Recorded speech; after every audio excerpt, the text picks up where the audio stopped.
ഇടുക്കി വണ്ടിപ്പെരിയാറിൽ 6 വയസ്സുകാരെ പീഡിപ്പിച്ച് കൊലപ്പെടുത്തി കെട്ടിത്തൂക്കിയ കേസിൽ നീതിക്കായി കുടുംബം കാത്തിരിക്കാൻ തുടങ്ങിയിട്ട് ഇന്നേക്ക് 3 വർഷം. കുറ്റാരോപിതനായ അർജുനെ കോടതി വെറുതെ വിട്ടതിനെതിരെ ഹൈക്കോടതി നൽകിയ അപ്പീലിൽ ഇതുവരെ വാദം തുടങ്ങിയിട്ടില്ല. കേസ് ഫയൽ ചെയ്ത് 6 മാസം കഴിഞ്ഞിട്ടും സർക്കാർ സ്പെഷ്യൽ പബ്ലിക് പ്രോസിക്യൂട്ടറെ നിയമിക്കാത്തതാണ് വിചാരണ തുടങ്ങാതിരിക്കാൻ കാരണം.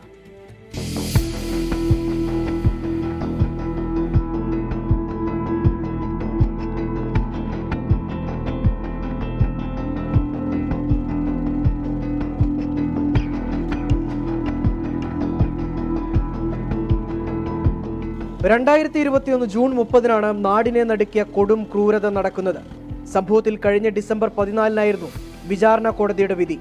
പ്രതിയായിരുന്ന അർജുനെ വെറുതെ വിട്ടു എന്ന വിചാരണ കോടതിയുടെ ഒറ്റവാക്കിലെ വിധി പ്രസ്താവം കേട്ടു നിന്നവരെ പോലും ഞെട്ടിച്ചു.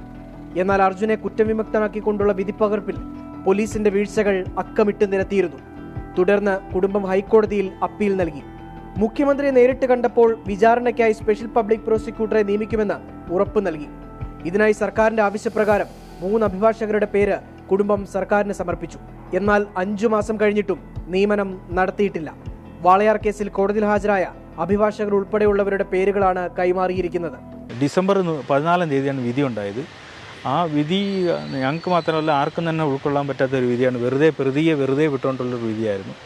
അപ്പോൾ അങ്ങനെ ഒരു വിധി നമുക്ക് ഉൾക്കൊള്ളാൻ പറ്റാതിരിക്കുമ്പോൾ സർക്കാർ ആണ് ഈ കേസ് നടത്തുന്നത്. അപ്പോൾ ഹൈക്കോടതി നിയമിച്ചിരിക്കുന്ന അംബിയാദേവി എന്ന് പറഞ്ഞ ഒരു പ്രോസിക്യൂട്ടറാണ്. അവർ ഇതുവരെ തന്നെ നമ്മളെ വിളിക്കുകയോ ഒന്നും തന്നെ ചെയ്തിട്ടില്ലാത്തൊരു നടപടിയാണ് ചെയ്തിരിക്കുന്നത്. 6 മാസം പിന്നിട്ടു, എന്നിട്ടും ഒരു വായ്ദ പോലും നടന്നിട്ടില്ല. ഇതിനിടെ കുറ്റവിമുക്തനാക്കപ്പെട്ട അർജുനും കുടുംബത്തിനും പോലീസ് സംരക്ഷണം ഒരുക്കണമെന്ന മനുഷ്യാവകാശ കമ്മീഷൻ ഉത്തരവും ഇവരെ വിഷമത്തിലാക്കിയിട്ടുണ്ട്. മുഖ്യമന്ത്രി ഈ വാർത്ത കാണുവാണെങ്കിൽ ഇത് ഒന്ന് സ്പീഡപ്പാക്കാനായിട്ട് നടപടി എടുക്കണമെന്നാണ് എനിക്ക് ഈ കാര്യത്തിൽ പറയാനുള്ളത്.